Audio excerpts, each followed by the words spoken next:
Assalamualaikum dan salam sejahtera. Saya Luqman Haris dan anda sedang menonton cerita. Dalam cerita, kita singkapkan kisah di sebalik berita atau cerita di sebalik berita yang kami bawakan setiap hari dan sepanjang hari di saluran 501. Dan antara yang mendominasi berita bukan sahaja hari ini ataupun sejak beberapa minggu lepas, malah sejak beberapa bulan lepas adalah kadar vaksinasi kita di seluruh negara. Semalam kita menyaksikan hampir 500,000 dos lagi berjaya diberikan. Kini di seluruh Malaysia, kalau anda lihat di bahagian kanan sekali itu, 40.7% daripada keseluruhan populasi dewasa Malaysia sudah pun menerima lengkap 2 dos vaksin. Dan yang sudah mendapat sekurang-kurangnya 1 dos atau 1 dos, hampir 70% di serata Malaysia. 69.8. Itu beritanya. Tapi pelbagai kisah yang menarik di sebalik usaha kita untuk memvaksinasi seramai penduduk yang mungkin secepat yang mungkin. Kerana setiap kawasan dan setiap negeri, setiap lapisan umur itu ada cerita dan cabarannya sendiri untuk kita sampaikan vaksin atau kita meningkatkan kesedaran berkenaan dengan kepentingan vaksin dalam kalangan penduduk kita. Sebagai contoh, kajian Ipsos baru-baru ini bersama dengan Monash University, Sunway University dan juga USM mendapati 88% daripada mereka yang berumur lebih 60 tahun mahu mendapatkan vaksin COVID-19 berbanding hanya 68% golongan yang berumur 18 ke 30 tahun. Sebelum ini, golongan ini antara yang kita kuatiri takut ataupun ragu-ragu berkenaan dengan pengambilan ataupun acceptance mereka terhadap vaksin. Golongan warga emas. Melihat kepada data yang memberangsangkan ini, kita juga ingin membincangkan kisah di sebaliknya. Ada juga lagi kelompok-kelompok masyarakat, warga emas khasnya, yang masih sukar untuk mendapatkan vaksin. Bukan mereka tidak mahu, tapi sukar. Ada antara mereka yang tak mampu untuk pergi jauh-jauh ke PPV yang mungkin sangat jauh daripada tempat mereka diami untuk mendapatkan vaksin sekali pun, apatah lagi 2 kali untuk mendapatkan dos kedua. Untuk itu, program-program seperti program mobilisasi vaksin community atau MOVAC dilancarkan dengan niat yang bagus untuk memastikan semua golongan tidak tercicir daripada mendapat vaksin COVID-19. Dan MOVAC secara khususnya fokus kepada golongan warga emas dan juga orang kurang upaya atau OKU. Ia dilaksanakan di Kedah hari ini dan Abdul Hadi Awang, wakil Sarawak di negeri itu, ada membuat liputan sebentar tadi. Hadi, MOVAC, apa itu MOVAC dan bagaimana ia dilaksanakan? Okey, terima kasih Luqman di studio dan Speed Maklumkan Luqman. Hari ini saya ada membuat liputan di pekan ataupun di kampung Kedah, Kampung Bukit, di mana di daerah Pokok Sena itu sendiri, di mana di situ dilaksanakan program mobilisasi vaksinasi community ataupun MOVAC yang memfokuskan kepada hari ini 350 individu yang berusia 60 tahun ke atas yang bagi mendapatkan vaksin dos kedua mereka selepas 21 hari lalu mereka menerima vaksin dos pertama, dan hari ini dilaksanakan MOVAC untuk mereka melengkapkan 2 dos vaksinasi COVID-19 itu sendiri. Dan bercakap mengenai cabaran mereka itu sendiri dalam nak menerima vaksin COVID, seperti sedia maklum, kawasan Kampung Bukit itu sebenarnya berada di kawasan luar bandar di daerah Pokok Sena itu sendiri, dan di daerah Pokok Sena hanya ada satu saja pusat pemberian vaksin, iaitu di Klinik Kesihatan Pokok Sena. Dan sekiranya semua penduduk di daerah Pokok Sena itu sendiri yang dianggarkan melebihi 30,000 orang penduduk yang berdaftar untuk mendapatkan vaksin di satu-satu kawasan itu agak lambat, di satu tempat itu saja agak lambat. Jadi terpaksa diagihkan kepada beberapa alternatif, antaranya ialah penggunaan van bergerak yang diadakan ataupun dilaksanakan oleh Lembaga Zakat Negeri Kedah. Selain outreach yang dilakukan, terutama hari ini iaitu yang dilaksanakan mobilisasi vaksin secara komuniti itu sendiri ataupun MOVAC itu sendiri. Dan reaksi warga emas yang ditemui, ada 3-4 orang individu yang saya temui, rata-rata berumur 60 tahun ke atas, ada 80 tahun ke atas, ada 90 tahun ke atas.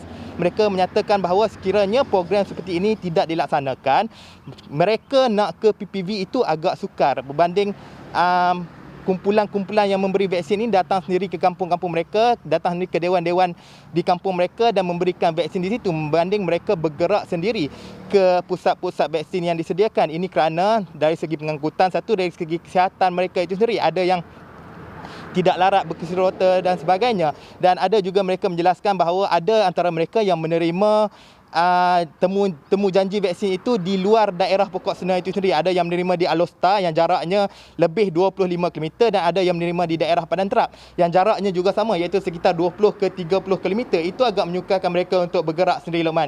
Dan jika kita boleh dengarkan apa pandangan mereka selepas mereka menerima suntikan kedua vaksin sebentar tadi. Pakcik dia sakit urat ni, urat selang kering. Dia sakit isi ni. Mana boleh berjalan pakai tungkak tu. Nasihat suruh bawa mai cucuk lah kan. Daripada takut sakit apa tak masalah tu. Biasa kan, cucuk. Bersurga ni. Masa ni apa nama orang cocok pun tak sakit. Cocok ni nak bagi sihat lah. Tengah takut jaga. Takut siapa jaga. Kita nak kerja aja Allah yang nak beri sihat. Dah kena sini ya. Tak kena macam banyaklah ni. Kita pun kapal Padang dengan Bukit Payung. Kena sini. Kita nak pergi Kelantan tapi Jadi masalah akses kepada vaksin itu adalah satu perkara. Mungkin sukar untuk mereka pergi jauh walaupun 20 km pada mereka itu sukar. Kerana dalam keadaan fizikal mereka perlu travel ke mungkin ibu negeri ataupun bandar-bandar besar dari kampung dan sebagainya. Itu sukar. Itu satu perkara. Tapi kita bercakap juga berkenaan dengan kadar pendaftaran vaksin. Kalau kita lihat laman web vaksin COVID ataupun JKJAV, setakat ini Kedah kadar peratusan pendaftarannya adalah 78.9%. Agak memberangsangkan. Tapi selepas beberapa bulan kita memulakan PICK ini, ia masih lagi boleh ditambah kerana jika dibandingkan dengan negeri-negeri seperti Johor, seperti Pulau Pinang, Negeri Sembilan, semuanya sudah melebihi 90%. Ke Lembah Kelang khasnya sudah melebihi 90%. Kita mungkin banyak membuat andaian bahawa golongan warga emas ini khasnya mereka mungkin tiada kesedaran untuk register untuk dapatkan vaksin ataupun mereka takut. Tapi satu lagi cerita di sebalik beritanya adalah saya pun ada dengar ramai orang khasnya yang duduk di luar bandar, khasnya warga emas, mereka mahu mendaftar tapi mereka tidak tahu, mereka kurang mahir kerana kita perlu menggunakan laman web, kita perlu menggunakan aplikasi MySejahtera di telefon pintar. Jadi untuk meningkatkan lagi kadar pendaftaran vaksin untuk golongan ini yang paling berisiko, warga emas khasnya, malah OKU, apa inisiatif yang dilakukan di Kedah untuk memudahkan dan melicinkan proses pendaftaran vaksin ini? Okey, Luqman, sebenarnya tadi di pusat pemberian vaksin itu sendiri saya ada bertemu dengan beberapa orang ketua komuniti bertanyakan mengenai apa yang Luqman tanyakan kepada saya sebentar tadi. Bagaimana nak membantu kumpulan-kumpulan warga emas yang sebenarnya nakkan vaksin tapi mereka tidak tahu cara, tak reti nak membuka MySejahtera, tak reti nak membuka laman web dan sebagainya. Dan menurut ketua komuniti yang saya temui iaitu ketua komuniti Kampung Bukit Payung menjelaskan bahawa di kampungnya itu sendiri membuat satu inisiatif dengan melaksanakan pendaftaran bagi individu ataupun kumpulan warga emas terutama dalam mendaftarkan mereka di pejabat-pejabat daerah selain melalui aplikasi MySejahtera itu sendiri. Ini memandangkan kebanyakan mereka sukar untuk mengakseskan sistem MySejahtera itu sendiri dan ada juga dalam kalangan mereka yang tinggal berseorangan selain tidak mempunyai telefon bimbit. Itu yang menyukarkan mereka untuk mendaftar bagi proses vaksinasi itu sendiri. Dan apabila inisiatif ini dilaksanakan di pokok sena, sekurang-kurangnya sekitar 50% peratusan individu kumpulan warga emas telah meningkat berbanding sekitar bulan 5 ataupun 6 yang lalu, iaitu dari kadar pendaftaran mereka. Dan sudah pastinya difahamkan saya sebentar tadi, ketua-ketua komuniti ini memberitahu saya sebentar tadi, setakat ini sudah melebihi 90% warga emas di pokok sena itu telah mendaftar dengan sama ada MySejahtera ataupun vaksin COVID-19 ataupun beberapa cara lain seperti menelefon pusat kesihatan daerah dan sebagainya. Ianya satu langkah yang baik dalam memastikan bukan sahaja mereka ini tidak tercicir tapi kumpulan-kumpulan warga emas yang hendakkan vaksin itu sendiri dapat menerima vaksin bukan saja dalam tempoh seminggu dua tapi dalam masa terdekat itu sendiri. Dan kita dengarkan apa yang dilaksanakan oleh ketua komuniti kampung sekitar pokok sena itu sendiri, Luqman. Kita nampak kes COVID ni semakin meningkat. Jadi sampai angka 20,000 lebih ni memang dalam keadaan kritikal lah. Jadi kita harap kami sebagai contohnya kami sebagai pemimpin peringkat ni tempatan peringkat kampung, komuniti pun ni. Kami ni memang daripada awal dulu lagi lah.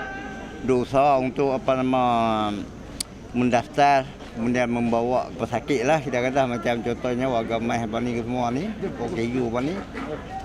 Kami dahulukan mereka untuk ke pusat vaksin. Jadi ada contohnya borang yang saya keluar yang saya ambil daripada pejabat daerah dulu ni. Kemudian kami serah ke kampung apa ni. Kemudian apabila kami bagi kat depa daripada awal itu ni, depa tak yakin lagi lah dengan keadaan vaksin tu. Jadi depa tolak masa tu. Jadi keadaan law ni memang depa akan cari kami lah sebagai pemimpin peringkat tempatan ni. Depa cari tolong daftar nama kami dengan segera. Okey Adik, so jadi dua perkara ini, dua mungkin anggapan, andaian atau stereotip sebelum ini kita sudah bincangkan, iaitu mereka ini mungkin tidak mahu atau ragu-ragu akan vaksin COVID-19, tapi sebenarnya akses kepada vaksin itu mungkin agak sukar bagi setengah golongan ini, khasnya warga emas, malah OKU kita nampak kerusi roda tadi berada di situ, di pusat itu, dan juga kesukaran mereka untuk menggunakan pakai teknologi, aplikasi MySejahtera dan sebagainya untuk mendapatkan vaksin. Tapi selepas semua ini kita sudah permudahkan dengan pelbagai inisiatif termasuk Movac. Pemerhatian Hadi di Kedah, khasnya dalam kalangan golongan luar bandar, warga emas, ada atau lagi tidak kelompok yang masih enggan mengambil vaksin COVID-19 dan mengapa? Okey, seperti yang saya maklumkan tadi Luqman, di Pokok Sena saja itu sendiri, Ketua Komuniti Terbabit memberitahu bahawa lebih 90% dalam kalangan warga-warga emas ini telah mendaftar bagi pengambilan vaksin COVID-19 dan lebih 50% bagi mereka yang mendaftar itu telah menerima vaksin COVID-19 dan sudah pastinya ia satu jumlah yang tinggi. Tapi nak dicakapkan mengenai 10% yang masih belum mendaftar itu sendiri, ada yang menyatakan bahawa mereka itu masih lagi mengambil sikap menunggu melihat bagaimana rakan-rakan mereka yang lain menerima vaksin dan setakat ini kesannya yang sangat baik akan memungkinkan mereka untuk mendaftar itu sendiri dan sudah pastinya tindakan yang diambil kerajaan negeri khususnya daripada Jabatan Kesihatan Negeri Kedah membuat penghebahan mengenai unit-unit promosi dan sebagainya, kampung ke kampung turun menjelaskan mengenai kebaikan vaksin ini sendiri. Ianya sudah pasti akan meningkatkan kesedaran orang ramai terhadap pengambilan vaksin itu sendiri dan sudah pastinya seperti yang dijelaskan tadi, kes harian di Malaysia melebihi 20,000 kes. Itu memungkinkan menjadi salah satu lagi sebab mengapa mereka ini perlu mendaftar untuk mengambil vaksin dengan segera. Dan hari ini saja Kedah 2,000 kes mencatatkan kes terbanyak harian, melebihi 2,000 kes. Itu yang sangat membimbangkan dan akan menjadi perkara utama yang perlu ditekankan oleh pihak terlibat agar memastikan peningkatan itu perlu selari dengan peningkatan pemberian vaksin COVID-19, terutama dalam kalangan warga emas dan kumpulan-kumpulan yang berisiko yang lain.